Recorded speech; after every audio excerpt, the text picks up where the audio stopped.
प्रधानमंत्री नरेंद्र मोदी ने आपको यह भी बता दें कि अब बात विदेशी साजिश की उस एफडीआई की जिसका जिक्र प्रधानमंत्री नरेंद्र मोदी ने संसद में किया। एफडीआई यानी फॉरेन डिस्ट्रैक्टिव आइडियोलॉजी। और 26 जनवरी को दिल्ली हिंसा में एफडीआई का सबसे बड़ा मोहरा दीप सिद्धू पकड़ा जा चुका है। दीप सिद्धू की गिरफ्तारी से किसान आंदोलन में छिपे दंगाइयों से लेकर इंटरनेशनल टुकड़े टुकड़े गैंग के चेहरों से पर्दा उतरने वाला है। दीप सिद्धू बताएगा कि 2 जनवरी से शुरू होने वाले 26 जनवरी की हिंसा की तैयारी में कितने लोग शामिल हैं।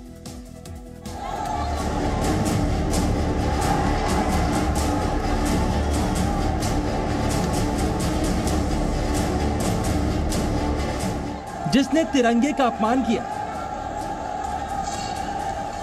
जिसने लाल किले में हिंसा भड़काई, जिसकी वजह से पुलिसकर्मी घायल हुए, वो दीप सिद्धू अब पुलिस की गिरफ्त में आ चुका है। और अब वही दीप सिद्धू लाल किले में हुई हिंसा के सारे राज खोलेगा। वो दीप सिद्धू दिल्ली दंगों में विदेशी साजिश का सच भी बताए। पंजाबी फिल्मों का अभिनेता दीप सिद्धू लाल किला हिंसा का मुख्य आरोपी है। आरोप है कि इसी ने भीड़ को लाल किले पर हमले के लिए उकसाया। दीप सिद्धू उस वक्त लाल किले की प्राचीर पर था जब वहां तिरंगे की जगह धार्मिक झंडा फहराया गया। दीप सिद्धू पोल पर चढ़कर धार्मिक झंडा फहराने वाले जुगराज सिंह के साथ था। कल रात एक स्पेसिफिक इन्फॉर्मेशन पर लगभग 10:30 बजे के आसपास करनाल के पास से इसको अपरेंट किया गया है। क्राइम ब्रांच के पास चूंकि वो केस है, क्राइम ब्रांच अपने केस में अरेस्ट डालेगी, उसकी इन्वेस्टिगेशन करेगी कि इसके रोल्स को क्या क्या है और इसने क्या कॉन्स्पिरेसी की हुई। दीप सिद्धू को दिल्ली की 30 हजारी कोर्ट ने 7 दिन की पुलिस हिरासत में भेजा है।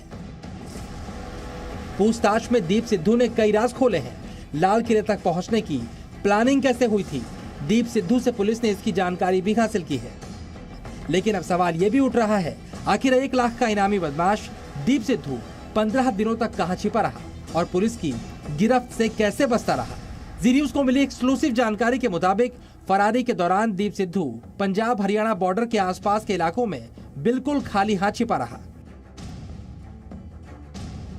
26 जनवरी की हिंसा के बाद डर की वजह से दीप सिद्धू ने मोबाइल फोन फेंक दिया था।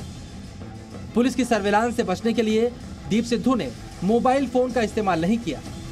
जरूरत पड़ने पर दोस्तों के मोबाइल से दीप सिद्धू फोन पर बात करता था। मोबाइल का इस्तेमाल नहीं करने की वजह से पुलिस उसे इतने दिनों तक गिरफ्तार नहीं कर पाई।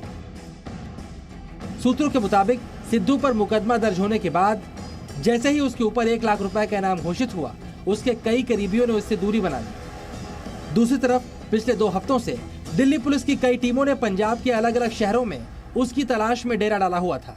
लेकिन पंजाब पुलिस का सपोर्ट नहीं मिलने की वजह से कई बार लोकेशन ट्रेस हो जाने के बावजूद वो हाथ से निकल गया।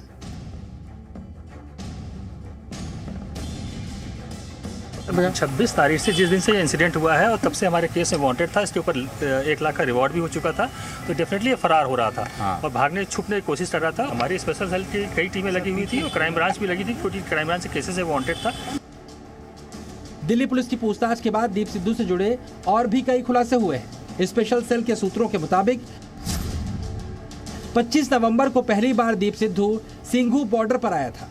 सिंघू बॉर्डर पर उसका बाकायदा अपना एक टेंट था जिसमें वो रुकता था। पहले ही दिन उसने किसान आंदोलन के पक्ष में स्पीच दी थी।